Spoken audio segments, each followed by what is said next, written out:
ערב טוב לכולם, אנחנו מאוד שמחים להיות פה באירוע נוסף של פאנל מדע ותודעה, והיום זה פאנל חגיגי, אנחנו חוגגים היום שנתיים, זה הפאנל ה-24 של התוכנית, אז כולם מוזמנים להרים כוס או לברך אותנו או מה שמתאים. כרגיל יש לנו שלושה משתתפים מרתקים מעניינים שמחברים את הנושא הזה של מדע ותודעה בחייהם ובמחקריהם. היום יש לנו את דוקטור ליאורה בירנבאום, שתדבר על כשאור פוגש חומר, האם תספיקו להתפרק? כפיזיקאי זה נשמע לי מרתק ומעניין, אז אני ממש מצפה לזה. יש לנו גם את דוקטור רמי שקלים, שידבר על קבלה בסוד האותיות, שזה בהחלט דבר מרתק, מעניין, הרבה חוכמה יש בקבלה, ביהדות וכמובן גם באותיות. ויש לנו את נטלי זיתוני, סליחה, שאותה אני מכיר הרבה שנים, עוד פעילות במכון הבית חולים למדע ותודעה, והיא תדבר לנו היום על אינסולמנט, נשמה יוצרת מציאות. נשמע כותרת מרתקת ובהחלט מעניין מה יש לה להגיד. אז הפורמט של התוכנית, אני מזכיר, כל מרצה נותן הרצאה של 5 דקות 55, כולל הקדימון והסיומון. ואחרי שלושת ההרצאות האלה, יהיה לנו כל אחד 10 דקות לשאלות. מעבר לזה, יש לנו גם מדיטציה בהתחלה ומדיטציה בסוף, בשביל לשדר פה איזשהו תדר של רוגע, של אחדות, של חיבור. אז הערב אנחנו נתחיל עם מדיטציה של נטלי זיתוני, 2-3 דקות, הבמה שלך, בבקשה. ערב טוב לכולם, שמי נטלי זייתוני. אני מזמינה את כל המאזינים והצופים ואותנו לקחת נשימה, לקחת את אנרגיית החיים אל תוך הגוף שלנו,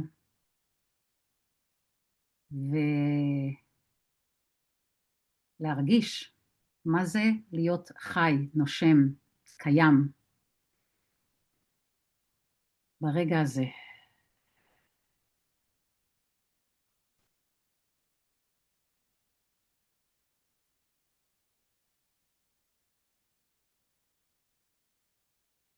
מאזור האגן אפשר לדמיין שורש אנרגטי שיורד לכדור הארץ, מחבר אותנו לאדמה,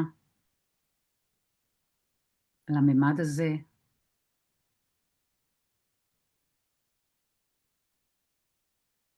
לבית שלנו.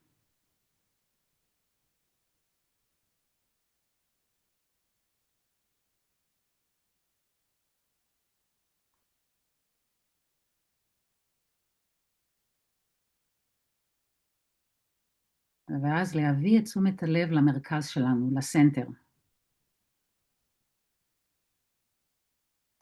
יכול להיות בלב, בגוף.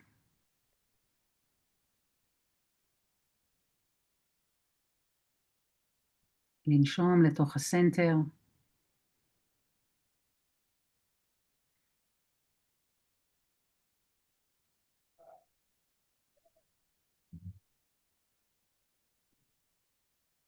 וכל מה שאנחנו מתבקשים זה להיות נוכחים בכאן ועכשיו. ואנחנו נוכחים עם עצמנו, עם הגוף, עם הנפש, עם הנשמה. ואנחנו נוכחים אחד עם השני. אז יש פה קהילה שחוגגת היום שנתיים, קהילה של מרצים, של חוקרים, של מאזינים וסקרנים, ואנחנו ביחד. אז להתחבר לכל הקהילה שנוצרה כאן,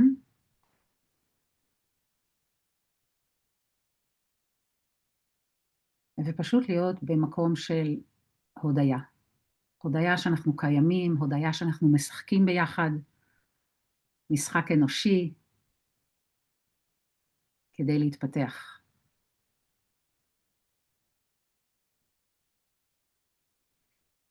לקחת נשימה אחרונה למדיטציה הזו, ואנחנו נשאר עוד 10 שניות בשקט לפני הדובר הראשון.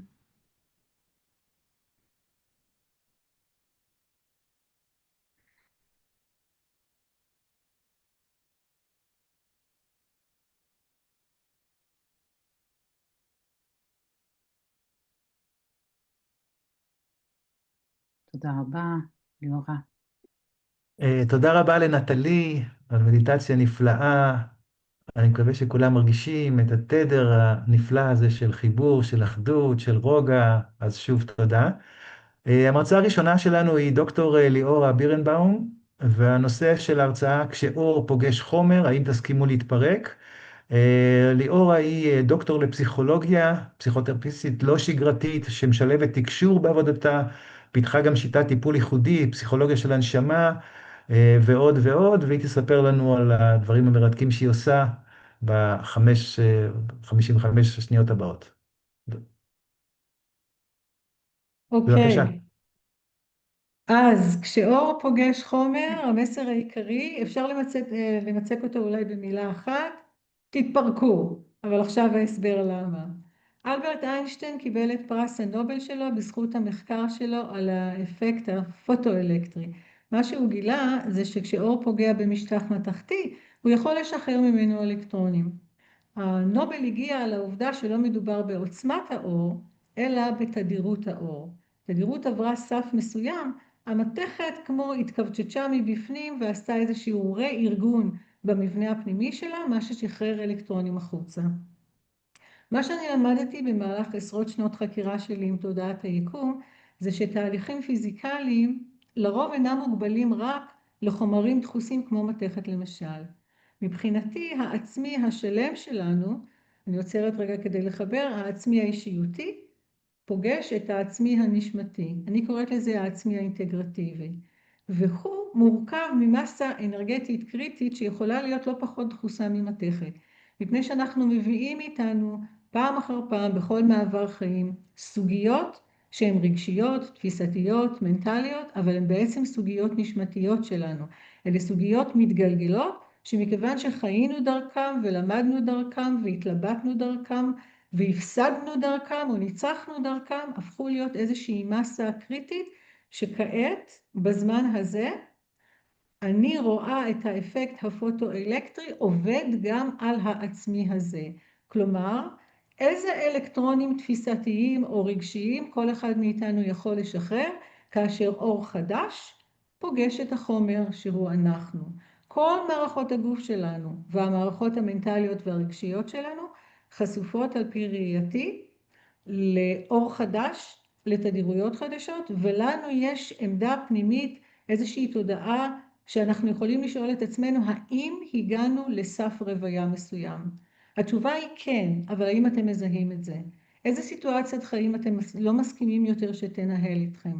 איזה פוזיציה במערכות יחסים אתם לא מצליחים להשתחרר ממנה? איזה פחד מלווה אתכם? איזו חרדה של תפקוד או של הוויה מסוימת וכדומה וכדומה. לא רק אנחנו נחשפים לאור הזה שמפרק בתוכנו אלמנטים בסיסיים שמלווים אותנו המון המון זמן, יש כאן שאלה של במה הפירוק הזה שונה מתהליכים רגשיים, פסיכולוגיים, שגרתיים, שהאישיות יודעת לעבור ועברה לאורך הזמנים. אז יש כמה אלמנטים. דבר ראשון, כפי שאמרתי, זה פירוק בסיסי שלאחריו אין עוד מאותו הדבר, יש התמרה. התמרה אומרת איזושהי תרכובת חדשה, אבל גרסה משודרגת של הדבר הזה. אז איזה גרסה חדשנית שלכם יכולה להיות? האלמנט שמטריד את העצמי מבפנים זה האלמנט של הלא נודע. מכיוון שאנחנו עושים מעבר לא רק מאנרגיה ישנה לאנרגיה חדשה, אנחנו עושים מעבר מתודעה לינארית לתודעה קוונטית. מה זה אומר? שתודעה לינארית באנו פעם אחרי פעם וידענו פחות או יותר מה נלמד. אבל כעת אנחנו מתעסקים עם תודעה קוונטית, זה אומר שתהליכים מתרחשים בו זמנית. והפוטנציאל של להיות אתה או אני יכול להיות מרובה, אבל אנחנו לא יודעים לאן נקפוץ ולאן נלך, אם וכאשר אנחנו נסכים לפירוק הזה. אבל התודעה האנושית וההסכמה לעבור את הפירוק הזה יכולה להיות קרדינלית, כי בעוד שלמתכת אין שיקול דעת, כשמגיע אור בתדירות מסוימת, האלקטרונים משתחררים. לאדם האנושי יש שיקול דעת, אז הנשמה יכולה לרצות לעבור את הפירוק הקולוסלי הזה, אבל אם האישיות נאחזת בדפוסים שלה, אנחנו לא ניצור אינטגרציה חדשה, אנחנו ניצור פער. וזה אולי אחד האלמנטים הבסיסיים ביותר שאני רואה בעבודה שלי בקליניקה, מפני שאני כמו גשש בלש, אני טרה אחר המקומות שבהם אנשים אומרים לי, אני לא יכול ככה יותר להמשיך. או אפילו שגרת חיים שהיא לא משברית בהכרח, ולא מלווה באיזשהו כאב שאי אפשר יותר איתו, יש חוויה פנימית לפעמים של איזושהי התרוקנות. חוויה של איזשהו ריק פנימי, שאנשים אומרים, אני לא יודע מה הדבר הבא, וזה לא מכיוון שנורא רע לי או נורא קשה לי, אלא פשוט אני מבולבל מהמציאות עצמה. אור חדש אופף גם את המוח שלנו, כל מרכזי החישה שלנו, הרגשות שלנו והתחושות שלנו, זו מערכת עצבית שפועלת על חשמל שזז ממרכזי חשיבה למרכזי רגש. חישבו רגע, אפילו בשניות האחרונות שנותרו לי, אם כל זה נחשף לאור שלא הכרנו קודם ועובר שינויים טרנספורמטיביים, איזה חוויית עצמי יכולה להיות? איזה זיכרון שהדהד יכול להתפרק? איזה פוטנציאל להגשמה או ביטוי של העצמי יכול להיות הגרסה הבאה והמשודרגת שלכם? הקושי העיקרי הוא כמובן שאנחנו לא יודעים. אנחנו לא יודעים מה יכול להתפרק, ואנחנו גם לא נדע לאן נקפוץ אם נסכים לפירוק. אז בפעם השלישית אני שואלת אתכם היום, האם תסכימו לפירוק? תודה. תודה רבה לדוקטור ליאורה בירנבאום, שמחברת לנו בין הפיזיקה לפסיכולוגיה או להתנהגות האנושית. באמת תודה רבה, זה משהו, תחום שגם מאוד מאוד קרוב לליבי. אז נחזור אלייך בשלב השאלות. אנחנו עוברים עכשיו לדוקטור רמי שקלים, שהוא דוקטור בפילוסופיה יהודית מבר אילן, אוניברסיטת בר אילן, והוא חוקר קבלה ושבתאות, מחברם של ספרים ומאמרים בתחום הזה. אני נחשפתי קצת לרמי מכתבות במעריב, שהוא ממש מדבר על משמעות של תאריכים, ואפילו ידע לחזות מתי אפילו איראן תתקוף את ישראל, נתן איזשהו טווח תאריכים, אז באמת דבר מדהים. רמי ידבר לנו היום על קבלה בסוף האותיות, אז בבקשה, הבמה שלך.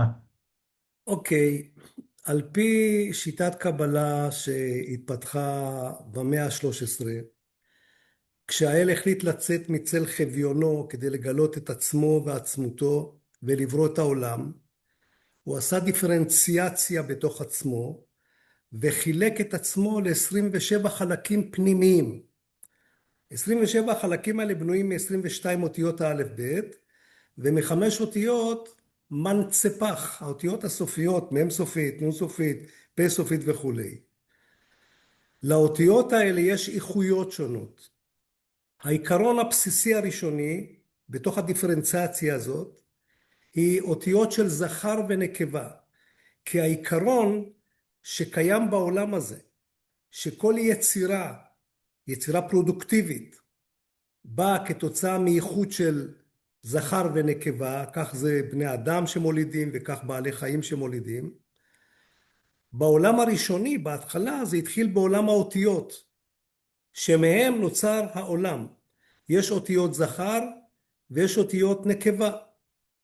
וכאשר יודעים את סוד האותיות ויודעים לזווג אותיות מסוימות, אז מולידים כביכול מזל מסוים. ועוד שבני אדם מולידים ילדים וכלבים מולידים כלבים, האותיות מולידים איכויות מזליות שונות. כך למשל אם רוצים מזל לחתונה, אז צריך להוליד מזל לחתונה, צריך לדעת לזווג אותיות זכריות ונקביות, שיתנו את המזל לחתונה. וכך בזה האופן אם רוצים מזל לפרנסה, צריך לדעת את סוד האותיות, איזה אותיות לזווג עם אותיות אחרות, שהתוצר שלהם יהיה פרנסה טובה. אם כן, בעוד שלפי הכימיה, היסודות, יש מספר יסודות בעולם, נדמה לי 96 יסודות, מתחיל מהמימן, הליום, ליתיום ונגמר באורניום, ומעבר לזה יש את היסודות הטרנס-אורניים. על פי הקבלה יש 27 יסודות.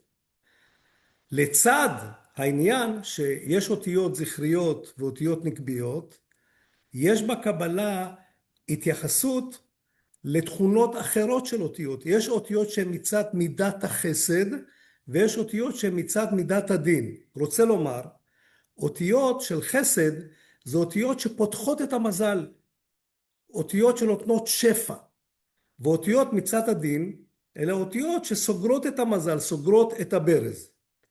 ומאליו תעלה השאלה, אם כן רוצים לתת שם לתינוקת, לתינוק, לעסק, באיזה אותיות נבחר?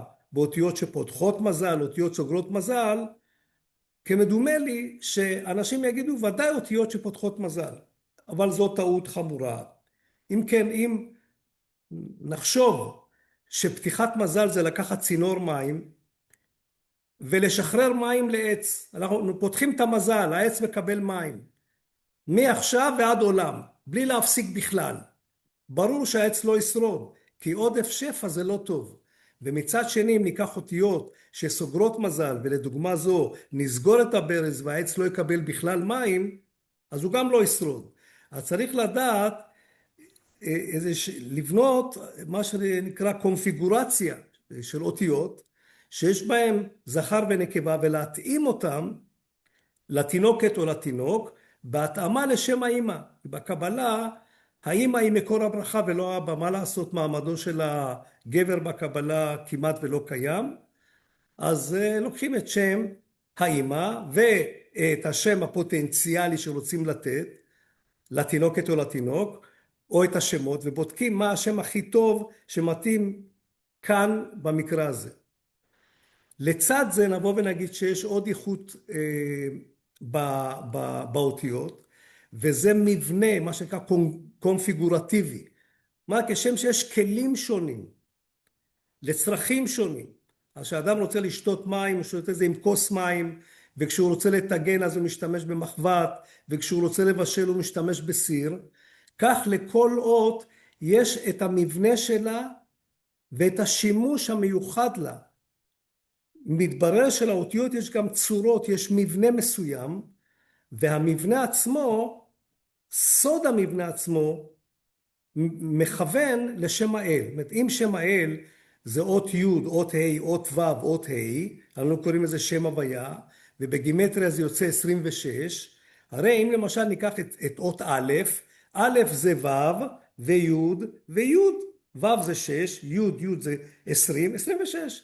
ב' זה י', י', ו', גם 26. ג' זה י', ו', י', גם 26. ד' זה ו', וו' זה 11. ובהינתן מצב שאנחנו יודעים איזה אות היא זכר ואיזה אות היא נקבה, הרי שנבין יותר לעומק את הסוד שאליו אנחנו מכוונים בכל אות ואות.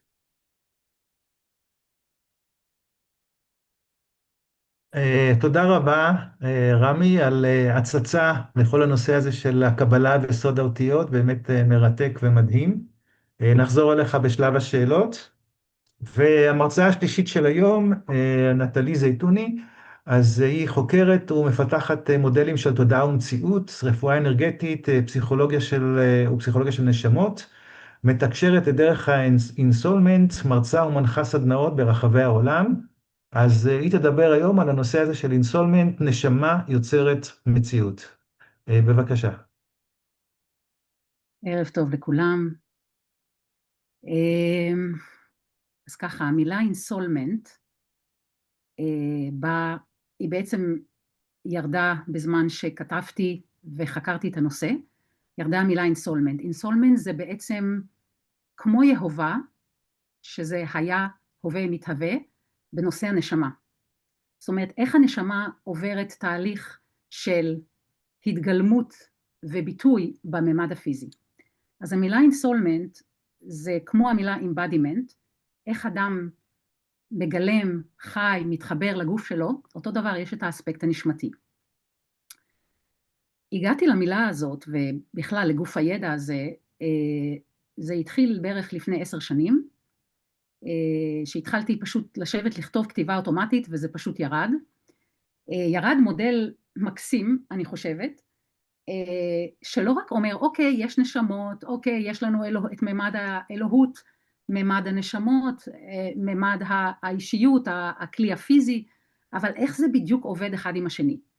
עכשיו, הרקע שלי הוא רקע הנדסי. אז אני מנתחת ועבדתי מנתחת מערכות מידע ועבדתי בתחום של הייטק שנים רבות, אז התשובות האלה של, או ההתבוננות שיש אספקט של נשמה ויש אספקט של אלוהות ויש אספקט של אישיות ואנחנו חיים את החיים האלה, לא ממש סיפק אותי.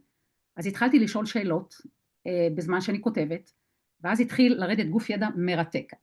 קשה לי עכשיו ככה על רגל אחת להביא אותו, הכל נמצא דרך אגב באתר natalizaytuni.com שזה באנגלית, אבל בעצם ירד איזשהו גוף ידע שמתאר איך אנחנו במרכז של החוויה שלנו יוצרים את המציאות שלנו. אנחנו בעצם באים מאיזושהי נביאה של המקור, הנביאה הזאת של המקור מתחילה להתבדל בממד האיכויות, או בקבלה נגיד, אני לא בקיאה בקבלה, אבל באיכויות קוסמיות, מתוך האיכויות הקוסמיות מגיעות הנשמות שהן שילוב של איכויות שונות, והנשמות האלה מתגלמות בגופים שונים, והן עוברות חוויות, כל הזמן הן עוברות חוויות, הגופים השונים עוברים חוויות. עכשיו משהו מיוחד בחוויה, שהיא בעצם מפרה את היקום ומרחיבה אותו. אז יש פה איזושהי תנועה, וכמו שאמרתי, כל האיורים האלה נמצאים באינטרנט, ויש איזושהי תנועה של כל הממדים הפנימיים שלנו והסביבתיים, להתהוות מתמדת של הכלי שאנחנו נמצאים בו. אז אמרתי, אוקיי, זה מעניין. עכשיו, יש לי פה עוד המון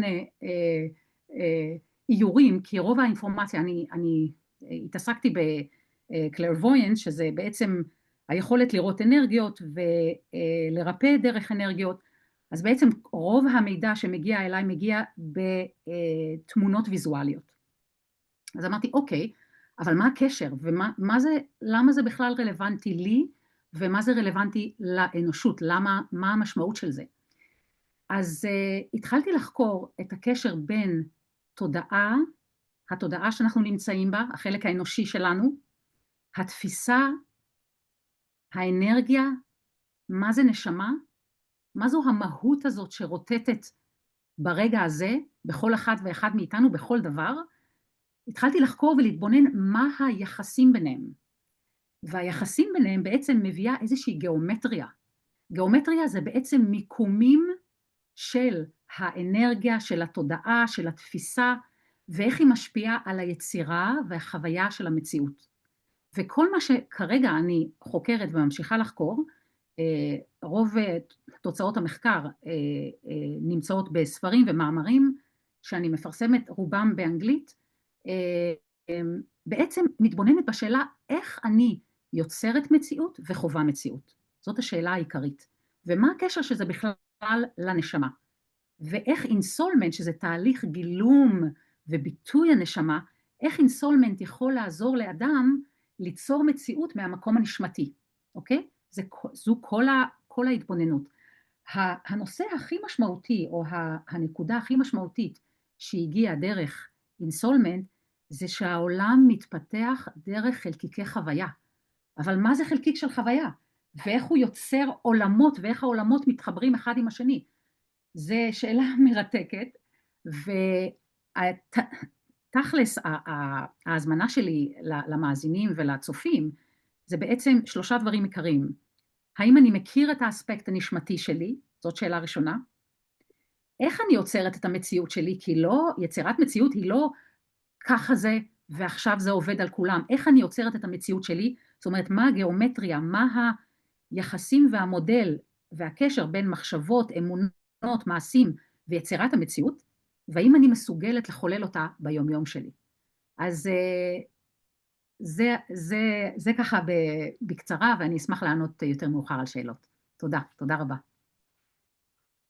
תודה רבה, נטלי, באמת מאוד מעניין, מרתק, וכמובן נחזור אלייך בשלב השאלות. אז עכשיו אנחנו עוברים לשלב השאלות, כל מרצה יש לו 10 דקות, ואנחנו פשוט לפי הסדר שהתחלנו. אז המרצה הראשונה הייתה דוקטור ליאורה בירנבאום, אז דיברת על שאור פוגש חומר ושאור מפרק אותו, אז אני בעצם רוצה להבין, את מדברת פה על פירוק של תבניות בחיים שלנו, שהן תבניות שמפריעות שלנו או שאנחנו לא אוהבים אותן? זה קצת טריקי. אנחנו יכולים מאוד לאהוב תבנית מסוימת, ועדיין אם היא מיצתה את עצמה והגיעה לסף רוויה, שבו הנשמה מחליטה שהיא מיצתה את הלמידה סביב סוגיה מסוימת, אז תבנית מסוימת יכולה ואולי אפילו אמורה להתפרק. אז זה קצת, לפעמים כן, אני ערה למשהו שכבר לא עובד בשבילי, או אני לא רוצה שימשך בחיים שלי, אני יכולה לזהות אותו, לשים את האצבע, ודרך הפסיכולוגיה השגרתית המקובלת, אנחנו שמים יעדים שאומרים, כן, אני רוצה להשיג פוזיציה יותר נחמדה במערכת יחסים כזאת או אחרת, או אני רוצה להתמודד עם פחד כזה או אחר. אבל יש את החלקים של המציאות הסמויה לא נראית לעין, זה החלק הנשמתי. זה בעצם, יש לנשמה תסריט, יש לה תוכנית למידה, יש לה קוד. אם לאישיות יש ארגון אישיות, לנשמה יש קוד. ולא תמיד אנחנו יודעים מה מתוך התבניות האלה ראוי לו שיעבור פירוק, כי הנשמה מיצתה את הלמידה דרכו. אז זה לא תמיד עניין של טוב ורע, רצוי אל מול לא רצוי, אהבתי לא אהבתי, אלא משהו שמיצה את עצמו. ולכן גם אמרתי בהרצאה שלי, שהמעבר מתודעה לינארית או חלקיקית לתודעה קוונטית או תודעה גלית, זה שאנחנו נפגשים עם המרכיב של חוסר היכולת לנבא איזה חלקיק ייגזר או יקרוס מתוך הגל. אנחנו לא יודעים לאיזה פוזיציה חדשה או לאיזה פוטנציאל חדש אנחנו נביא את עצמנו.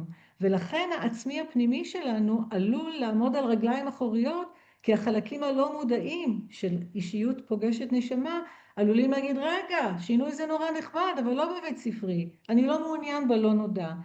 זה החלק האנושי, הוא עובד על הישרדות, בעוד החלק הנשמתי עובד על התפתחות.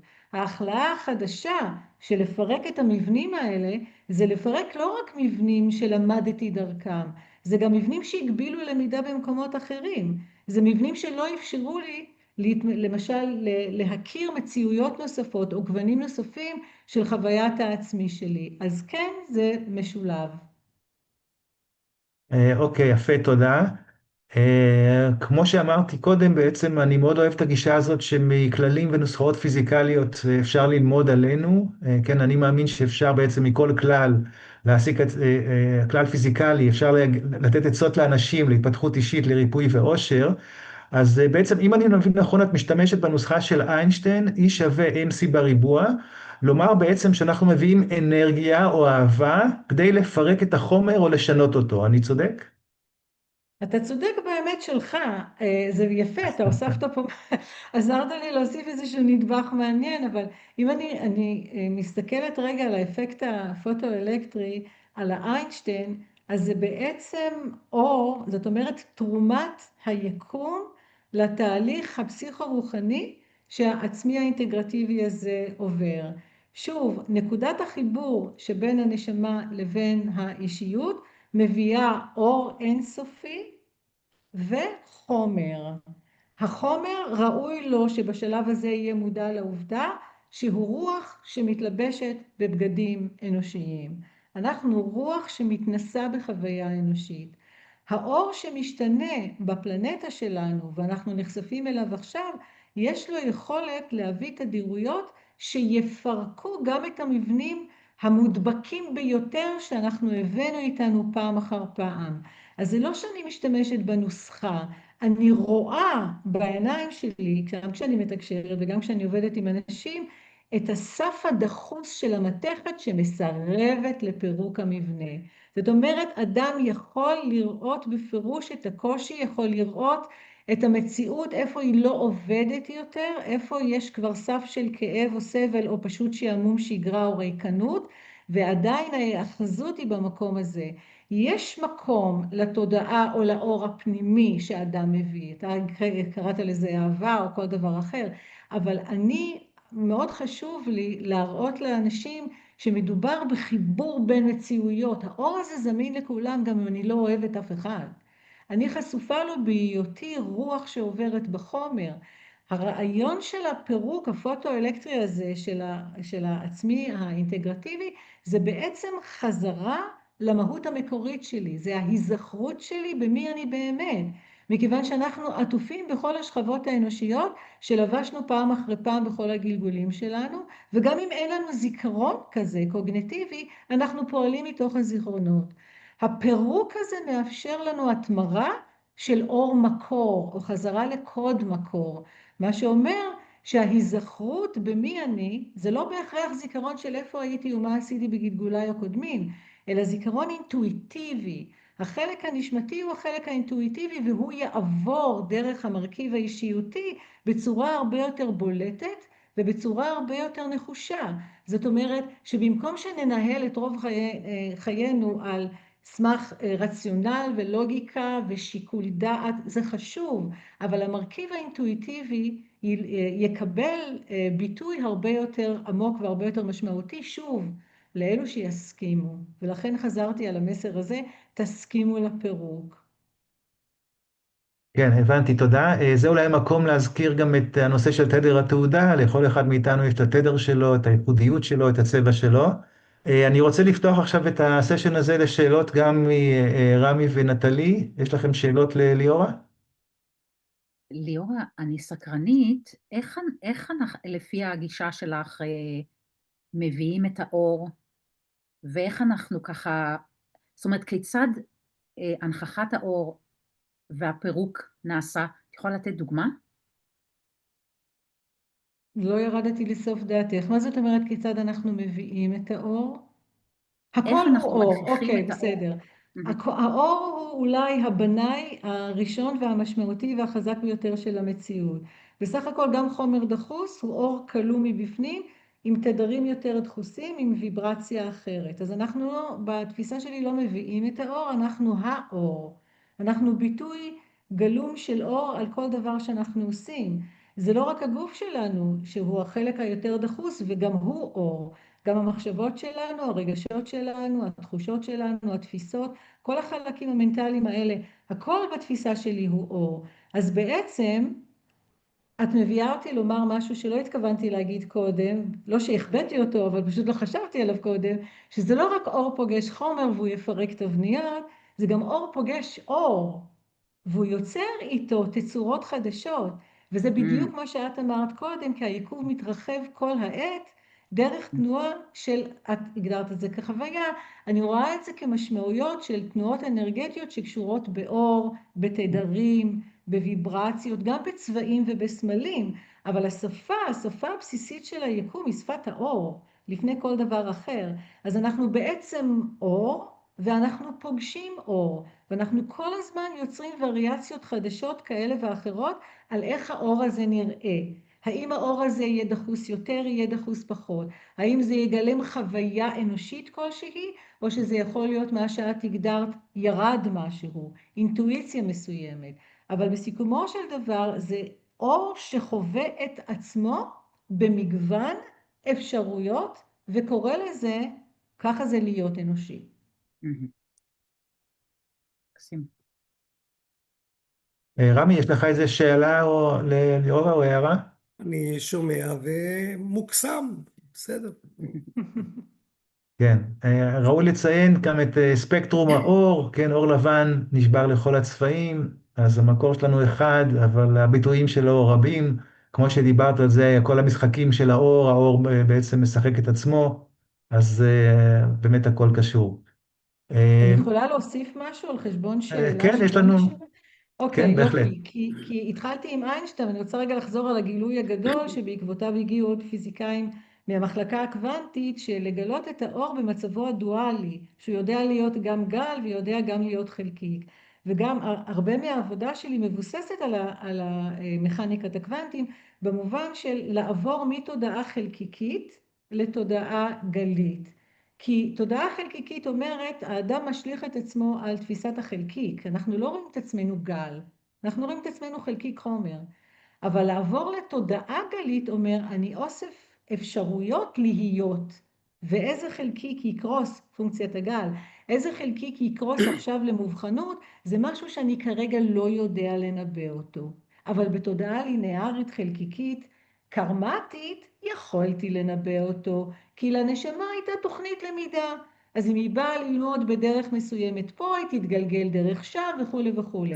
אבל התוכנה הזאת מתפרקת, ואנחנו עומדים בעצם בצומת דרכים, כל העולם עומד בצומת דרכים, תראו, לא צריך לחפש יותר מדי רחוק, ובעצם לא ממש יודעים לאן אנחנו הולכים, אבל צריך להסכים לפירוק. כן, נפלא. אני רק אציין שנטלי זייתוני אולי תדבר באמת על איך אנחנו יוצרים את המציאות, או איך אנחנו כן יודעים מה יהיה בעתיד. אז אני רואה פה את הקשר ביניכן. אז אוקיי, אז שוב תודה רבה. בשמחה. אנחנו ממשיכים לשלב השאלות לדוקטור רמי שקלים, שדיבר על הקבלה בסוד האותיות. קודם כל אני רק רוצה לתקן משהו לגבי היסודות, יש מעבר ל-96 יסודות, יש גם יסודות שאפשר לייצר אותם באופן מלאכותי. אז המספרים היום קרובים ל-120, אני לא זוכר בדיוק, אבל יש רשימה ארוכה של יסודות שמדי כמה שנים מצליחים לייצר עוד אחד, זה כמובן יסודות לא יציבים ולא חיים הרבה זמן, אבל המספר באמת ארוך לא אמרתי, וקצת יותר היסודות גדול. הם טרנס-אורניים. אתה מדבר על אלה שלא מלאכותיים, כן. אוקיי, הבנתי. בסדר. דיברת פה על הקבלה בסוד האותיות, והזכרת פה דברים שאני לא מכיר, וזה מאוד מסקרנים אותי. לפני כן רציתי לשאול, דיברת בעצם על האותיות בעברית, האם הדברים האלה נכונים גם לאותיות בשפות אחרות, או שזה רק לעברית? זה תלוי בשפה שאלוהים דיבר כשברא את העולם. לפי הבנתנו הוא דיבר עברית. אז האותיות מתייחסות לאותיות העבריות. הבנתי, אוקיי. דיברת עכשיו על אותיות זכריות וגם אותיות נקביות, זה באמת פעם ראשונה שאני נחשף לדבר הזה. נזרוק סתם אות סמך או ג' או משהו, איך אתה קובע אם היא זכר או נקבה? אני לא קובע, יש ספרות ענפה שעוסקת בזה, ספרות שהתפתחה תחילתה על ידי רבי אברהם אבולעפיה. רבי אברהם אבולעפיה שחי בספרד ואחר כך עבר לאיטליה והיה בסיציליה תקופה. הוא כתב עשרות ספרים ושם הוא מתייחס לאותיות, לסוד האותיות, ואחר כך תלמידיו כתבו ספרים כמו סולם העלייה ועוד ספרים. אחד מתלמידיו זה רבי יוסף ג'קטיליה, שבספרו גינת אגוז הוא מתייחס בהרחבה לסוד האותיות. המילה גינת זה ראשי תיבות של גימטריה, נוטריקון ותמורה. שם בעצם הוא מתעסק בנומרולוגיה הקבלית או בנומרציות הקבליות, ושם הוא מתייחס לאיכות האותיות. יש בזוהר, הזוהר בנוי מ-24 חטיבות, ואחד החטיבות זה תיקוני הזוהר. זה חטיבה שב-70 פרקים מתייחסת למילה בראשית. המילה בראשית באופנים שונים. בית ראשית, כלומר האל ברא את העולם לא בהתחלה אחת אלא בבית התחלות, או ברית אש, גם שינויים של האותיות סדר שונה, ושם בתוך פרקי תיקוני הזוהר יש התייחסות מאוד מאוד גדולה לאותיות ולסוד האותיות וכו'.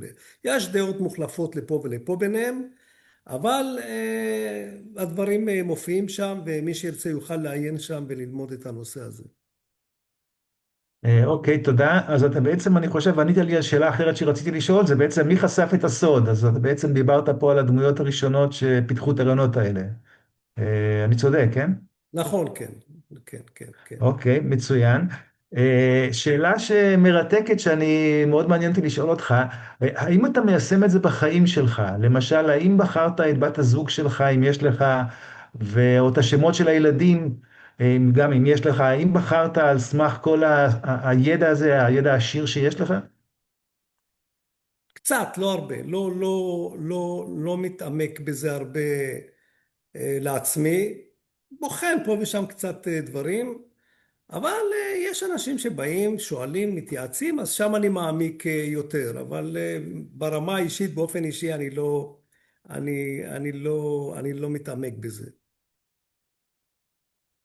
זה מאוד מעניין, הדברים הולכים יחפים לפעמים. נכון, אני יכול קצת להוסיף על סוד האותיות כמה דברים שמתחברים ממה שנטלי אמרה. אוקיי. אוקיי. בבקשה, כן. אוקיי, אז נטלי דיברה על איך יש לאדם השפעה על היקום. זה בעצם תיאורגיה, צריך להבין, לא אמרתי שהאל ברא, האל עשה דיפרנציאציה עצמית וחילק את עצמו לאותיות, אבל הוא ברא את העולם באותיות, זאת אומרת, יסודות העולם הם אותיות. בראשית ברא אלוהים, זה אותיות, ויאמר אלוהים יהי אור, א' ו' ור' בוראים אור. איך, איזה מין קשר אלקטרובלנטי או קובלנטי יש בין א' ו' ור', איזה קשר אנרגטי יש בתוך האותיות האלה, שהזיווג שלהם מייצר אור. אבל בתפילה כשאדם מתפלל, הוא משפיע על היקום, הוא משפיע על עולמות עליונים. מתברר שיש לאדם כוח, על פי הקבלה, להשפיע על האלוהות עצמה. לא רק להשפיע על המהלך האלוהי עצמו, אלא גם להיות שותף, כך זרמים בקבלה, זרמים מסוימים אומרים שהאדם יכול להיות שותף לאל, וזה בעצם מה שהאל רוצה, שהאדם יהיה שותף איתו בניהול העולם שהוא ברא. בעצם הוא ברא 4 עולמות, שנקראים אצילות, בריאה, יצירה ועשייה. העולם שאנחנו חיים בו, כל היקום הידוע, הוא עולם שנקרא עולם העשייה. מעבר לעולם העשייה, יש עוד יקומים ועולמות, שהם יותר רוחניים, הם פחות עם חומר. אם כן, 4 העולמות האלה, אצילות, בריאה, יצירה, עשייה, זה בעצם שיטת האימננציה, שמלמד אותנו איך האל שהוא אין סוף, בסוף יתגבש לסוף. העולם הזה הוא עולם סופי, איך אין סוף יכול ליצור סוף? והוא עשה את זה בתהליך של בריאת עולמות על ידי סוד האותיות שהם חלק ממנו. אבל צריך להבין, כשהוא ברא את העולם, הוא ברא את העולם בדיבור. כן, העולם זה כמו מערה, כמו להרוג שטיח, שהלך ונבנה ונבנה לאט לאט לאט, כשם שהורגים שטיח. על ידי הדיבור האל ברא את העולם. נמצא שאותיות האלף בית, או ספר התורה עצמו, כל כולו אלה שמותיו של האל. בעצם על פי אחת השיטות של רבי יוסף צ'יקטיליה, ספר התורה עצמו הוא אלוהים עצמו, ששוכן בבית הכנסת בתוך הספר תורה. טוב, תודה רבה על ההבהרה. אני רוצה לפתוח את הקטע הזה גם לשאלות מנטלי וליאורה. יש לכם איזה שהם שאלות או הערות? כן, אני אשמח לשאול את רמי שאלה. הייתה לי, אולי המוח המדעי שלי, אני לא יודעת, אבל הייתה לי קצת חסרה איזו חוליה בדרך, בהסבר שבאמת מאוד מסקרן וריתק אותי. אמרת איך ליצור מיזוג בין אותיות, אם רוצים להוביל שביל מסוים, כמו פרנסה, זיווג וכדומה. מה ההסבר שלך של איך זה קורה? נגיד שעשית את הזיווג הזה ובחרת אותיות, מכך שאתה מכיר את הסודות שלהם ואת היכולות שלהם, את המשמעות האנרגטית הכמוסה בהם, אבל מה ההסבר שלך שאיך מרגע שנוצר הזיווג האותיותי הזה, קורה משהו או אדם מוביל את עצמו בשביל מסוים? איך אתה מסביר את הדרך? אוקיי, צריך להבין, יש ב-1180 התגלה בדרום ספרד, בפרובנס, בעיר לונל, ספר שהוא ספר הקבלה הראשון, ספר הבהיר. וספר הבהיר מציג תמונה של אל שהיא שונה לחלוטין מתמונת האל כמו שהרמב"ם מציג אותו. שם האל בנוי ממבנים מאוד מורכבים שיש בהם איכויות של זכר ונקבה. אם כן, הפרינציפ הראשוני של זכר ונקבה נמצא באל עצמו. אנחנו נבוא ונגיד שהחלק הנקבי של האל נקרא שכינה. ואת העיקרון הזה האל שם בכל מערך הבריאה שלו, של זכר ונקבה. שם האל, י' ה' ו' ה', י' זה זכר, הוא ברא את עולם האצילות, כל כולו עולם זכרי. אחר כך אות ה', ברא את עולם הבריאה, שכל כולו נקבי. אחר כך אות ו' ברא את עולם היצירה, והעולם שלנו נבנה על ידי האות ה' האחרונה של שם האל, י' ו' ה'. כל כולו זה עולם נקבי, העולם הזה כל כולו אין בו שום איכות זכרית. לפי הקבלה העולם הזה כל כולו נקבי, כי הוא רק מקבל שפע. מתי הוא נותן שפע? על ידי התפילה. וכשהתפילה עולה למעלה, אז יש את האור הבתישה שעולה למעלה, ואז יש את הקשר בין הזכרי לבין הנקבי. זה פרינציפ שאותו טבע האל, והוא קיים בכל דבר ודבר בחיינו, הן ברמת החומר, בזכרי ובנקבי, והן ברמת האותיות, שמי שמתעסק בקבלה יודע לזווג אותם, את הזיווג המתאים לכל סיטואציה וסיטואציה. אוקיי, תודה. אני מקווה אם יורשה לי גם לענות, אז יש את העניין הזה של תדרים. ברגע שבן אדם למשל יש את השם שלו, זה הדבר שיש לו, אחרים משתמשים בזה יותר ממנו, אבל בכל מקרה אנשים קוראים בשם שלו, זה בעצם זה אומר שהם מעדדים איזשהו תדר. אז בעצם הוא מקבל, הדבר הזה מהודהד אצלו כל הזמן, וזה יכול להשפיע, בדיוק כמו שעושים רפואת תדרים. הזמן שלנו בעצם נגמר, אבל נטלי, אם יש לך איזו שאלה קצרה ותשובה קצרה, נבקש. יש שאלה, נטלי? לא, זאת אומרת, יש לי הרבה מה לשאול ולהגיד, אבל אני אניח לזה אולי יותר מאוחר. לגבי האותיות, האותיות הן בעצם כלים, והכלים, כמו שאמרת, יש להם תדרים, ויש להם אפילו נשמות, אני רוצה להגיד. לאות מסוימת יש נשמה. ואיך זה עובד? זאת אומרת, יש פה התבוננות מאוד, מאוד מעמיקה, ואני מאוד נהנית מהפאנל הזה ומהפרספקטיבות השונות על החוויה של המציאות שלנו, אז זה נפלא. כן, זה אותי תמיד מדהים מחדש, איך נוצרים חיבורים, ואיך כל הדברים מחוברים, ומרצים שלכאורה הוזמנו בצורה אקראית, יש ביניהם קשר, וזה תמיד, זה מרתק ונפלא. אז תודה רבה, רמי. אנחנו עוברים לשלב השאלות, למרצה השלישית והאחרונה, לנטלי. נטלי דיברה על אינסולמנט, נשמה יוצרת מציאות. אז קודם כל רציתי לומר שראיתי את הציורים שלך והם בהחלט נפלאים. והדבר הראשון שרציתי לשאול, זה קשור איכשהו לגיאומטריה מקודשת? זה קשור, אבל לא בצורה ישירה. זאת אומרת, כשאני רואה דברים למול עיניי, כשהתחלתי לכתוב ושאלתי שאלות, פשוט כל מה שעשיתי זה שאלתי שאלות וקיבלתי תשובות, וראיתי נניח את הדבר הזה של הנביאה של כל רגע ורגע, ורציתי לצייר את זה, אבל אני לא ציירת, אז חיפשתי את האיורים שיתארו כמה שיותר את הכלי הזה שאני מנסה לתאר. אז האם זה קשור לגיאומטריה מקודשת? כנראה שכן, אבל אני לא למודת, אני לא סקולר בתחום הזה, אז קשה לי להגיד אם זה כן או לא. כן, אוקיי, יפה, תודה. אגב, הציור האחרון שהראית, נראה לי קשור, את מכירה את הנושא הזה של הטורוס? Yes. אז אני רואה בו את הטורוס, והטורוס אגב זה המודל שאני מציג ליקום וטוען שהוא הסבר למסה האפלה ולאנרגיה האפלה. נכון. אז בהחלט נראה לי... זה מרתק. מה שקורה בטורוס הזה, בעצם כל חלקיק של חוויה שנובע מאיתנו, אתם רואים את כל הנקודות הירוקות, כל החלקיקי חוויה הנובעים מאיתנו כל הזמן, הם לא רק נובעים מאנשים, הם נובעים מכל דבר שקיים. כל דבר שיש לו את הידע להיות קיים בממד הזה, הוא בעצם כל הזמן בשידור אמנציה של חלקיקי חוויה. והחלקיקים האלה נעים בצורה של טורוס, והתנועה הזאת של לעבור דרך כל הממדים, וכל הממדים, הרמות, המציאויות, התנועה הזאת היא זו שמפרה.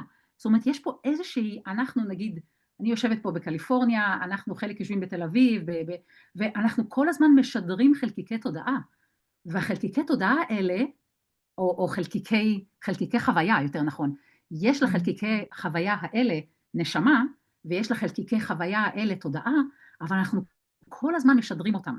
וכשאנחנו משדרים אותם, השידור הזה, כמו האמניישן, השידור והקרינה שלהם החוצה, היא זו שמפרה את כל העולמות, ולכן אנחנו, וזה נכון מאוד מה שפרופסור רמי אמר, שאנחנו בעצם חלק מהיווצרות והרחבת היקום. זאת אומרת, החוויה שלי הפרטית בחדר הקטן שלי, מפרה את היקום ומרחיבה אותו. וזה קורה מכל הדברים הקיימים. דברים זה לא רק אנשים או כלבים או עצים, זה גם מחשבות. זאת אומרת, כל דבר שאנחנו יכולים לעשות לו דיפרנציאציה, היבדלות, בשדה התודעה הוא דבר בפני עצמו, והוא יודע בגלל שהוא בא לידי קיום, אז הוא יודע איך להיות מחובר למהות שלו, לנשמה שלו, ומאוד אהבתי את מה שליאורה אמרה מקודם, כי זה נושא מאוד חשוב באינסולמנט, איך לעשות הפרדה בין התבנית למהות. ובאינסולמנט יש שני דברים, או שאנחנו בתבנית, או שאנחנו במהות, שזה ההוויה הרוטטת ברגע. זאת אומרת שההתבוננות כאן בעצם, איך אנחנו יוצרים, מה טבע החוויה שלנו בכל רגע ורגע, ואיך השידור שלה משפיע על כל הסביבה, ואיך השידור של כל האלמנטים מסביבנו, אם אני נמצאת בבית או בשכונה או ביער, איך האלמנטים האלה משדרים את החלקיקי חוויה שלהם, איך הם משפיעים עליי. וברגע שאנחנו קצת נכנסים לרמת הרגישות הזאת, אז יש לנו אפשרות להבין, אז אני אומרת, אוקיי, אז יש לנו חלקיקי חוויה ואנחנו ישויות שחוות דרך אור ודרך תודעה ודרך התבניות שלנו ודרך ההיסטוריה והקרמה וכדומה, אבל איך זה בעצם משפיע על הגוף שלי? איך זה משפיע על ריפוי? רוב היישום של אינסולמנט, יש למודל האינסולמנט שני יישומים עיקריים. היישום הראשון זה מי אני בעצם? להבין את האני, וכל אחד יכול להבין את האני שלו בדרך שלו. כמובן שיהיו דרכי ידע וגישות, אבל אינסולמנט בעצם היישום שלו זה לדעת מי אני, איך אני כל הזמן בתהליך התהוות, איך אני יוצרת את המציאות שלי, ואיך אני מתמירה את המציאות, כי מציאות, נגיד אני נמצאת בתוך יער, כל המציאויות משורבבות אחד בתוך השני, זאת אומרת, זה לא שלי יש את המציאות שלי ולא אכפת לי מה קורה בחוץ, המציאויות הם, כשמציאות מסוימת, כמו מציאות ארץ, הופכת להיות יציבה, המציאות הזאת משפיעה על מציאויות אחרות. אז יש לנו בעצם מציאות אישית, מציאות קולקטיבית, נגיד מציאות של מדינת ישראל, זה מציאות שהיא יחסית יציבה. זה אומר שחלקיקי החוויה והכלים שאנחנו יוצרים בסביבה, יחסית יציבים, אוקיי? אז היישום של אינסולמנט מעבר למי אני, איך אני מתהווה, איך אני יוצרת את המציאות שלי, ואיך אני מתמירה את המציאות שלי, איך אני מתמירה אותה למצב רצוי. זה מה שליאורה דיברה, ומה שהאותיות שאנחנו מזווגים אותיות מסוימות, בעצם אנחנו מזווגים שני כלים, הכלים האלה יוצרים כלי חדש, כי זה אינהרנטי ביקום, אנחנו כל הזמן בתהליך יצירתי, אז האינהרנטיות הזאת של יצירה חדשה, אנחנו יכולים בעצם לנתב אותה לכיוון של מציאות רצויה, ולכיוון של ריפוי רצוי והתמרה של כלים, וזאת כל העבודה של אינסולמנט. יפה, נפלא. נשאר לנו עוד קצת זמן לשאלות מהמשתתפים האחרים. ליאורה, רמי, שאלות לנטלי? כן, רציתי להוסיף, נטלי דיברה על נשמת אותיות, אכן יש ספר שנכתב במאה ה-14 על ידי רבי שם טוב אבן שם טוב, ספר האמונות, ושם הוא מלמד את סוד האותיות ואת סוד הנשמה המיוחדת של כל אות ואות. אבל שם הוא גם מרחיב את היריעה, הוא מדבר על סוד הטנטה. טנטה זה טעמים, נקודות, תגין ואותיות. מתברר שגם לטעמים שמעל האותיות ולתגין ולנקודות יש גם כן נשמה מיוחדת, וזה בעצם ההבדל בין נפש, רוח, נשמה וחיה. זאת אומרת, יש דרגות שונות, וזה מופיע בסוד האות והמשפחה שהולכת עם האות, שזה הניקוד, התגין, הטעמים וכו'. אז יש תשובה גם לעניין הזה. יפה מאוד, זה מזכיר לי גם שהיה לי מורה רוחני שאמר שגם לכל מספר יש גם שדה אנרגיה. הכל קשור, גם האותיות, גם המספרים. ליאורה, יש לך שאלה לנטלי? כן.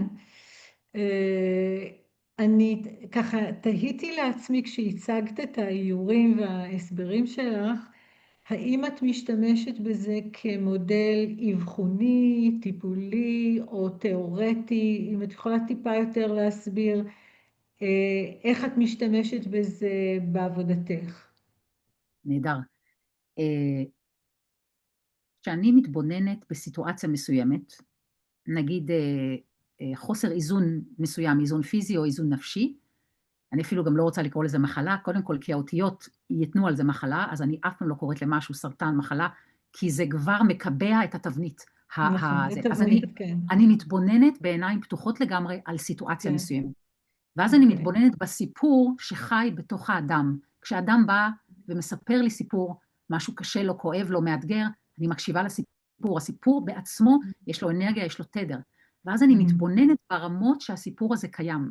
זאת אומרת, אני מקודם דיברתי על זה שיש את הממד, רמי דיבר על העולמות, באינסולמנט אנחנו מדברים על הממד הפרימורדיאלי, הממד של המהויות, של הנשמות, של הכלים ושל החוויות, אוקיי? אני מסתכלת איפה הדבר הזה נמצא. אם מישהו אומר, יש לי מועקה בלב, אני מסתכלת, אוקיי, זה מועקה נפשית, זה מועקה פיזית, אני מתבוננת, באינסולמנט יש כל כך הרבה פרמטרים, כי זה ממש מודל, זה קוסמולוגיה. זאת אומרת, זה פשוט דרך להתבונן על החיים, ועל איך אני יוצרת את המציאות. אז אם אדם יצר מציאות של חוסר איזון מסוים, אני מתבוננת קודם כל באיזה עולם הדבר הזה חי ונושם, האם זה רק בעולם הפיזי, האם זה גם בעולם הנפשי, ואז אני מסתכלת באיזה שלב התפתחותי, זאת אומרת, אני לא רוצה להיכנס לזה יותר מדי, כי אין לנו זמן, אבל יש בעצם את העולמות שהדבר הזה קיים, את השלב שהדבר הספציפי הזה כרגע כואב לאדם, האם הוא נמצא בשלב שהוא רק מגלה את הכאב הזה,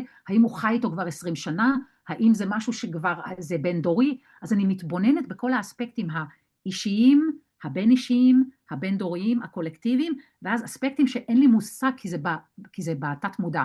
אז בהחלט, המודל הזה בעצם הוא כמו לנז, זה כמו, איך אומרים לנז? זה כמו זווית מסוימת. עדשות. עדשה. עדשה, זה עדשה שמאפשרת לי להתבונן. זה לא the truth and the whole truth and nothing but the truth, it's just a lens. אבל מה שאני עכשיו עבדתי עד עכשיו עם אלפי אנשים, יש בזה המון המון המון חוכמה, שיכולה ליצור התמרה מאוד מהירה, תוך 3-4 טיפולים, הדברים פתאום משתנים, כי אני עובדת על הרבה מאוד רמות במפגש אחד. אז זה סתם דוגמה, אבל אני יכולה לתת עוד דוגמה, אני גם מאוד סקרנית לגבי המודל שלך, אז אולי בכלל אנחנו צריכות ככה לדבר, ללמוד אחת מהשנייה, ולהרחיב, כי אני רואה גם מודל, כל מודל ותפיסה, הקבלה, אור מפרק חומר, אינסולמנט, התפיסות האלה הן ישויות בפני עצמן, והן רוצות ליצור, וזה בגלל הערוץ שלכם שעכשיו חוגג 2, הוא חוגג את כל התפיסות האלה, והתפיסות האלה בעצם עוזרות לנו את הבנת המציאות, ואז את ההתמרה של המציאות, אז זה מאוד מאוד חשוב. אז אני שמחה לגבי זה, תודה רבה. תודה רבה, נטלי, וגם לשני מרצים אחרים על השאלות. תודה רבה בכלל על כל ההרצאות והכל. אנחנו לקראת סיום עם מדיטציה שתעביר דוקטור ליאורה בירנבאום, מדיטציה קצרה. אני אזמין את איינשטיין שיעשה פה מדיטציה, מה דעתך? נזמין את התודעה של איינשטיין שתבוא קצת. לגמרי. צריך לעשות מדיום בשביל לתקשר איתו. FC בריבוע, אוקיי, טוב. אז אני מזמינה כל אחד להתמקד באיזשהו שקט, בין אם בעיניים פתוחות או בעיניים עצומות, פשוט לעשות איזשהו שקט פנימי רגע, וכן, תמיד הנשימה עוזרת לנו לעשות את זה, אז אולי איזושהי שאיפה עמוקה פנימה, ושחרור מאוד מאוד מאוד איטי, מדוד של הנשיפה, עד לאיזושהי תחתית. נכון שתמיד יש עוד מה לשחרר אפרופו שחרור, ונחזור לאיזושהי נשימה רגילה, וכדי לחתום את המפגש, אולי נתמקד באור. אז ההזמנה היא שכל אחד ייתן לאינטואיציה הפנימית שלו לעטוף אותו באיזשהו גוון של אור. הבחירה היא חופשית של החלקים הלא מודעים שלכם. אל תלכו בהכרח על אור או צבע שאתם אוהבים. תראו מה בא. איזה גוון מגיע. אולי זה יפתיע אתכם. אולי לא. אז תעטפו את עצמכם בספירלה של האור הזה שהגיע, ותתלכדו איתו רגע, תתמסרו רגע, אל תחששו. האור לא ייקח מכם דבר. אם כבר, הוא יכול להעניק. אז בואו נהיה רגע בספירלת גוון אור, גם מבלי לדעת מה הוא מעניק, רק נדע שאנחנו מקבלים כרגע משהו. אנחנו קיבלנו המון הערב, דרך האור של כל מי שנטל חלק במפגש הנהדר הזה, גם החלקים הלוגיסטיים, טכניים, ההנחיה, ושותפים שלי לפאנל.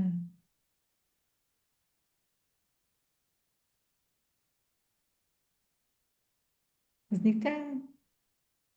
פשוט נאפשר לאור לעשות את שלו. ונחזור, נהיה פה כולנו רגע יחד בשביל גם להיפרד. תודה רבה, ליאורה, על מדיטציה נפלאה, מחברת, מאחדת. תודה רבה לשלושת המרצים הנפלאים שלנו, לליאורה, לרמי ולנטלי, על הרצאות מרתקות, על חיבור מדהים. אני בטוח שגם יהיו חיבורים אחר כך, גם אחרי התוכנית. תודה רבה לכם הצופים ששמעתם אותנו, ואני מאחל לכולנו שיהיה לנו הרבה אור בחיים, שהאור הזה יקרין החוצה, ושיהיה לנו טוב גם בתקופה המאתגרת הזאת, יהיה הרבה אור ושהדברים ישתפרו. אז תודה רבה, ושיהיה לילה טוב ורגוע. ותודה גם לכם שניכם על האפשור תודה, הזה. תודה ליאור, תודה רמי, תודה יעלי. תודה כן, אלון, ליעל תודה לכולם. ואלון. תודה, כל טוב. תודה רבה.